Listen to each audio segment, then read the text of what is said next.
দর্শক, আমরা আমাদের এই চ্যানেলে বিভিন্ন স্বাস্থ্য বিষয়ে আলোচনা করে থাকি ও প্রশ্নের উত্তর দিয়ে থাকি।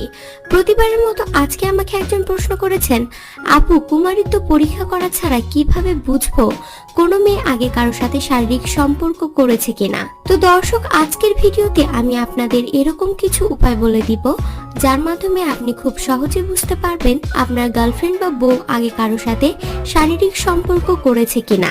তো চলুন শুরু করা যাক।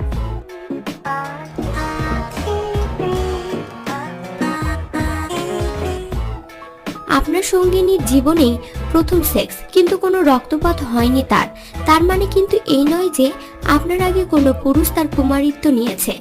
যদি মেয়েদের ভার্জিনিটি পরীক্ষা না করা হয় তাহলে কুমারী মেয়ে চেনা খুব কঠিন হয়ে যায়। তবুও আমি এখন কিছু উপায় বলবো, বিষয়গুলো খেয়াল করেন তাহলে ভার্জিন মেয়ে কিনা সহজে বুঝতে পারবেন। 1. আপনার একটু ছোঁয়া পাওয়ার জন্য পাগলের মতো করবে এবং মেয়েটি অল্পতেই প্রচন্ড উত্তেজিত হয়ে যাবে। 2. আপনার সাথে যৌন মিলন করার জন্য অনেক বেশি তাড়াহুড়া করবে কিন্তু যোনিতে আপনাকে সহজেই লিঙ্গ ঢোকাতে দিবে না। 3.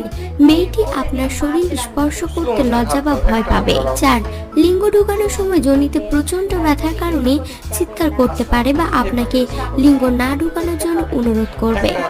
একজন শারীরিক সম্পর্ক করা মেয়ে আর একজন শারীরিক সম্পর্ক না করা মেয়ের মধ্যে শারীরিক কিছু পার্থক্য দেখতে পাবেন।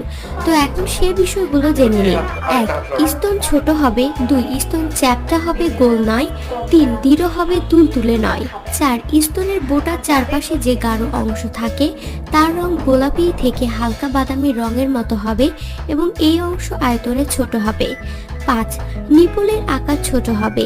6. যোনির ভিতরের পাপড়িও সম্পূর্ণ বন্ধ থাকবে এবং ল্যাবিয়া মেজোরা দিয়ে ঢাকা থাকবে পুরোটাই। ল্যাবিয়া মেজোরা না সরালে দেখা যাবে না। 7.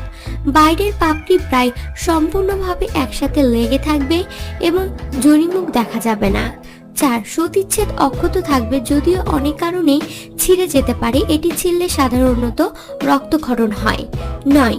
যোনিপথ সরু এবং ভিতরের ভাঁজগুলি কম মসৃণ হবে, ভাঁজ অনেক বেশি হবে, ভঙ্গকুল খুব ছোট এবং আবরণকারী চামড়াও পাতলা হবে। তো দর্শক, আশা করি আপনি আপনার প্রশ্নের উত্তর পেয়েছেন। ভিডিওটি ভালো লেগে থাকলে অন্যদের জানতে এখনই শেয়ার করুন ও লাইক দিন। চ্যানেলটি সাবস্ক্রাইব করে রাখুন নিত্য নতুন সব ভিডিও দেখার জন্য। সবাই ভালো থাকবেন, সুস্থ থাকবেন। ধন্যবাদ।